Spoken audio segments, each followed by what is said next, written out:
প্লান্টিকি shot মারা হচ্ছে, দেখা যাক প্লান্টিকি শটে কি হয়, গোল হয়ে যাবে। এই মুহূর্তে মহারাজপুর একাদশ একখান গোল দিয়েছেন, প্লান্টিকি শটে গোল হয়েছে একখান।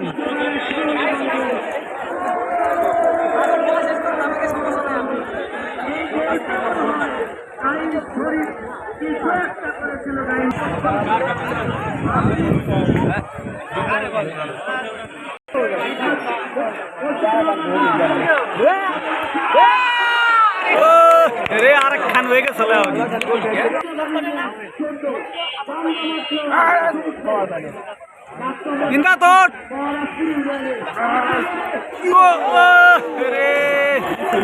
চলে গেছে, গোল হয়নি। এক গোলে মহারাজপুর এগিয়ে আছে।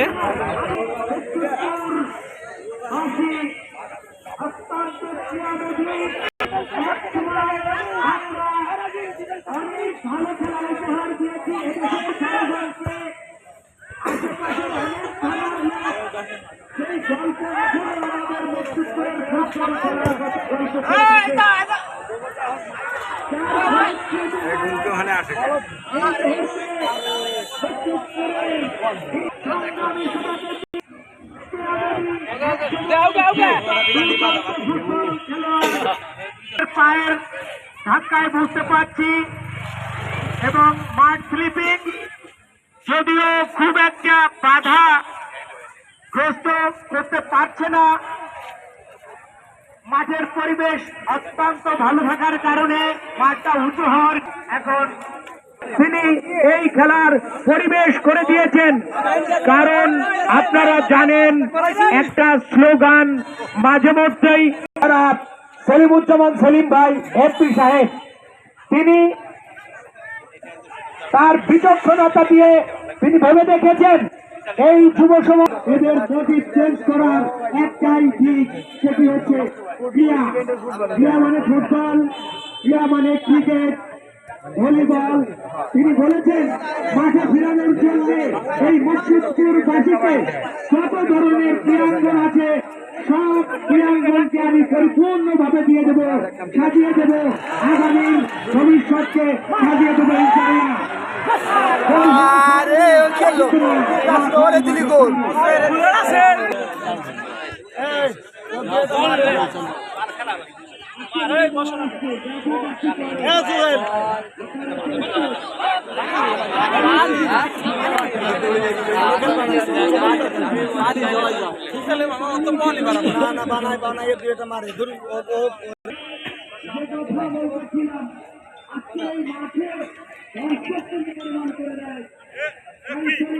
কথা না বললেই নয়, তারা কিন্তু প্রশংসার দাবিদার।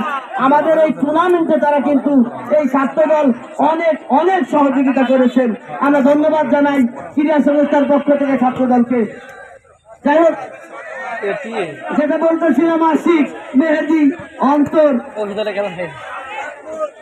নাজমুল, আরো যারা আছে সবাই, যে আমরা চলে যাচ্ছি আমাদের সেই চির সবুজ, চির চেনা পরিচিত মুখ জনাব আব্দুল সালাম খান সাহেবের কাছে। পাদু, আপনি খেয়াল করেছেন যে এই সালাম খান কাকা এই বয়সেও তিনি কিন্তু আমাদের মাঠে আমাদের প্রত্যেকটা খেলায় যেভাবে সময় দিয়েছেন, তার মূল্যবান সময়, নিঃসন্দেহে কিন্তু সে প্রশংসার দাবিদার। এটা বলার অপেক্ষা রাখে না। অবশ্যই অবশ্যই, তাকে আমি ফোন দিলে সব সময় পাই, সে ফোন দিয়ে আসলে ইচ্ছির আমার মনে নাই, কি মনে করে ধন্যবাদ। এই জন্য তার খেলে একটু সমস্যা মনে থাকে না, তাছাড়া সবসময় আমাদের সব কাজে তাকে আমরা পাই। এই জন্য তাকে মন থেকে অসংখ্য ধন্যবাদ। সব সময় যাকে পাই তিনি আমাদের সালাম খান কাকা ভাই। কারো কাকা, কারো ভাই। ও গড, একটা সুসংবাদ পেলাম এই মুহূর্তে। আমাদের আব্দুল সালাম খান কাকা, তিনি নগরকান্দা মাঠেও কিন্তু ফুটবল খেলেছেন, ক্রিকেট খেলেছেন শামসুল হুদা হুদু ভাইয়ের সঙ্গে, ভাঙ্গা তিনি ক্রিকেট খেলেছেন, ফুটবল খেলেছেন। এটা কিন্তু নিঃসন্দেহে আমাদের জন্য একটা বিশাল প্রাপ্য। চলে যাচ্ছি সালাম খান কাকার কাছে। কাকা, আমরা প্রথমেই আপনার কাছে জানতে চাইব, বাধা অন্যায় ভাবে বাধা রিফারির বাসী ভাই আহমেদ।